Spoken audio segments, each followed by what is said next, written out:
The journey so far and what's ahead. That is the headline of this last section of this update 1.2.2 preview. What's up, everyone? I'm Connor here at House, joined by Rob, and we're going to be discussing what developers have given us as kind of our last signal towards the future of where 7's is heading. We have been doing deep dives into a lot of the other elements of this update. This is a really big one, and we think really represents a lot of kind of hope and excitement for Civ 7.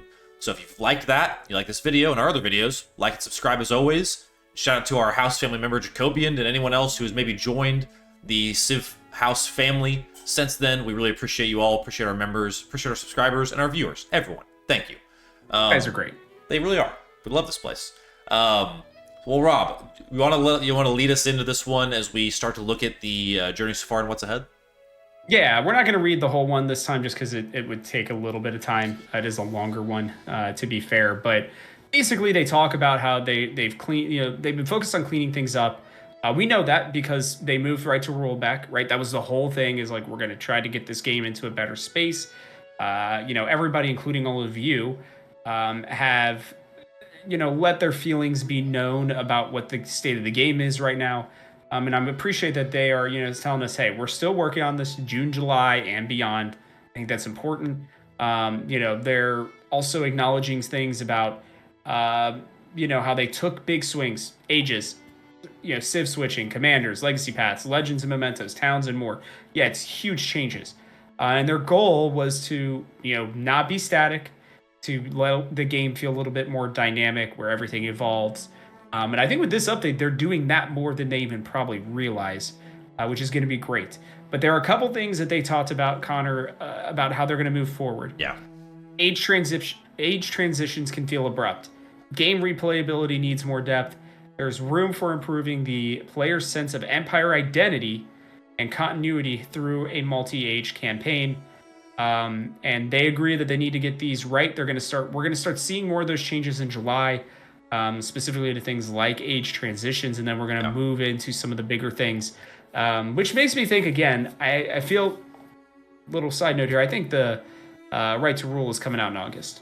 Yeah, that would I make really sense. believe that that's kind of where we're going with this, and then it'll be interesting to see what else they announce. I still am hopeful and feel like there might be a free leader or two, or a free Civ coming out here for those who do not want to buy the expansions soon. Yeah. But I think it's important for us to start with the fact that they are acknowledging all of this, Connor, that there are things that they know. But again, age transitions, I think, are such a big, massive part of this game. Yeah. That is going to take longer for them to refine and not just push something out. And I feel like it's probably pretty hard for them to find a solution on it. Yeah. I think these 3 bullet points are, I think, what are pretty good to hone in on for this section. I like a lot of what they're saying here. And I that kind of second paragraph where they talk about some of the big swings they took, I really do respect the developer team for doing this. I think that Legends and Mementos, Towns, Commanders, Legacy Paths, I think a lot of the changes they made, especially in theory, are really good ones. Now, execution, yes. I think there are some moments where a lot of the viewers can agree there have been lapses, but to kind of this first bullet point, though, the age transitions feeling abrupt, I am really curious about what they intend to do here, because I don't think there's a world where you don't get pulled out of the game and make some choices and go back in. I think that will still happen, and I actually am okay with that, as much as I would love to just have it all be in the same game. I think what feels really abrupt is like losing your units being moved around significantly. Like if you're in the middle of a war and the age transition comes, then all of a sudden your units are just all different and like spread around your empire and whatever. That is so jarring and so unsettling when you're in the middle of a game. So I think I'm more on like the gameplay side of it. Like leave, if the units need to change, I guess that makes sense going in one age to another. Like if there's a unique unit you have or something. But if I'm on the doorstep of someone and I'm about to, attack or whatever, like let me still do that. So I think like muddling around less with the game board in its current state at the end of an age is something I'm really hoping that this is point to that. Well, I think for me, and I think all those are valid, and I agree with you, but I think the biggest problem for me is medieval age. Call out here real quick. You're literally like you're like Doc Brown, right? And you're or not going back to the future, but like you're time traveling. Yeah. Like that's what happens. Is it's like the game, right? You could be in the middle of a war, or you could be in the middle of finishing this wonder, right? And the next thing you know, it's like the game completely stops and everything is reset. And it's like, but I was in the middle of those things. Those things were happening, and then it feels like you're playing a totally different game. Yeah. And that's to me where, and it's because you are teleporting in time, right? Like the goal of the game is that you are becoming this new Civ that builds on the other things. But instead of it being something that happens gradually, like it does in real life, right? Like cultures change over time. But instead they decided, hey, we're going to abruptly end it right here, and you are now this new thing. And I think that that's where the issue really comes for me. I've talked about this so much. I've been trying to find the right words. This feels like the first time I've really been able, I think, articulate my thoughts in a big way, because that's the abruptness that they need to change. I'm glad that they are recognizing that. And I think, I don't want to bring too much in because we'll talk about the continuity through multi-age campaign and Empire identity, because I think there's especially a really big point with the Empire identity that needs to happen. But, I think is it Humankind? I can't remember which game, which I know people are going to be like, oh, turning this video off. This person's talking about freaking Humankind. Like, can't have that happen, right? Well, I'm just saying that games like that, it's like Ara History Untold even, right? Where it's like the culture is a part of it. The Civ is a part of it, but it's almost like, I almost want it to be like the Rob Empire, and with, this Civ under it and this Civ under it, and you trying to kind of work your way through it instead of it being just so, I hate using abrupt again, but so cut off, so sectioned off to where, they want it to be where you build and evolve.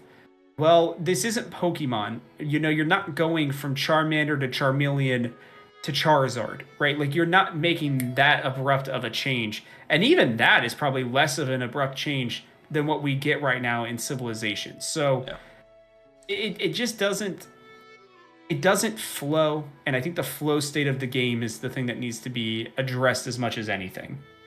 Yeah. Yeah. I think that's pretty much exactly how I feel about it as well. And I think that is what they're getting. I mean, I think that's what they're getting at with some of the changes already that we've already looked at. But I do think that, and that's why I think they're saying that there's more ahead, is like they're acknowledging that, like, yes, it's been a problem. We've already done some things that we hope will fix it, but we still recognize there's a lot more to do. So, absolutely agree. Next kind of point on here is game replayability needs more depth. We've talked about this one actually pretty extensively in the previous deep dives, where I feel like this is actually getting addressed pretty significantly in the changes they've made, like allowing us to unlock any Civ, take modify legacy paths, and mess with the AI. Like, I think that gives plenty of replayability. I mean, those are 3 new options that do a world of value for playing the game again and again and again, and then pair that with mods, and I feel like they might be selling themselves a little short here, because I feel like that solves the replayability problem, at least for me in the medium term. Now, long term, maybe there's more kind of swinging changes that need to happen, but I feel like what they've announced, if they execute properly on this 1.2.2 patch, really does help with the replayability issue. Yeah, I'll keep this one short. I think that it's that they've already done a good amount to start to do this. I think that they have other things in mind that we aren't even thinking about, which makes me excited about that. Yeah. Because I do think game replayability, I mean, even just adding new map types, right? Like, I think that that's huge. And I think it allows for a lot of the changes that they were talking about. I mean, we've had control over weather and stuff a little bit more in the past. Control over types of barbarians, seeding, all that kind of stuff. Yeah. I think that those are the types of things that we'll see more in the future, but this one feels pretty straightforward to me in that regard, and I'm happy. Like, it's vague but straightforward, where we know that the game needs to feel like you can play it in a different way now. And I think even just with unlocking Civs, to be able to test every other Civ out there, and kind of the way that we'll finally be able to, like, all right, this is truly the best path for this, leader, or this is the best leader with this path. They are number one on our tier lists. We'll do more of those in the future as well. But Yeah. I think it's important for us to move on here before we Yeah. jump off, Connor, to improving the sense of Empire identity and continuity through multi-age campaign. This one is, I think, connected to transitions. I'm going to make a quick point here. I'm going to keep it to a couple sentences. You already have basically done this in Civ 5 and 6. 6 more specifically. The age transitions with Golden Ages and Dark Ages, that felt like continuity enough, where you were changing a little bit of the game, you were getting some added bonuses or negatives in certain ways, and that was enough for me. I think that, they don't have to do that necessarily, right? Because these are just so much bigger of ages than what we've gotten in the past. I think they were called eras in the past, if I remember correctly. But I think that that's the big thing for me with this one, where it's just like having that connection, I think, is going to be important. And if it comes down to then the Empire identity being something that's more of an overarching thing, where it's the Empire of, I don't know, Ampharos, right? Or whatever, right?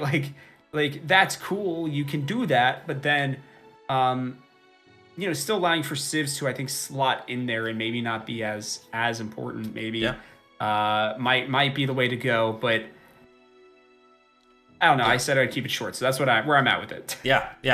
I want to read a couple sentences from this to kind of close us out. Significant areas of the game that are incredibly important to get right, but are more complex to solve. Addressing this feedback in a satisfying way will take time over the course of several updates. Smaller changes are going to be seen in July. So what that tells me is kind of the core of this section, the crux of it, is that yes, we're making changes in June. We think they're very exciting. Yes, there are some smaller tweaks coming in July.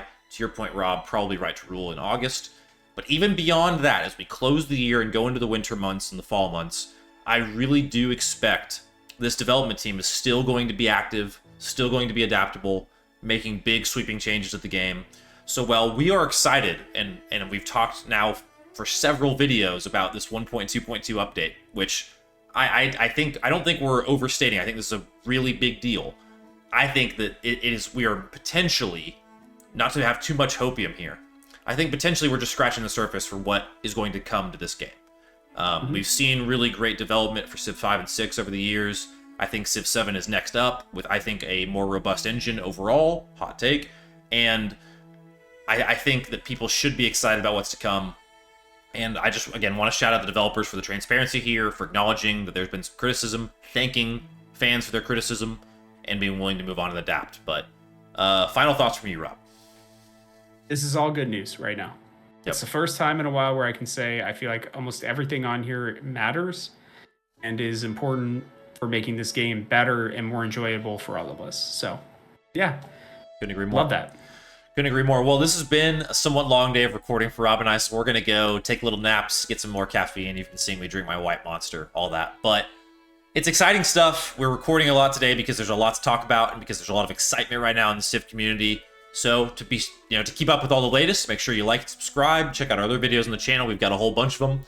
And from our house to yours, we hope you'll join us for one more turn and one more video here at the Civ House. We'll see y'all next time.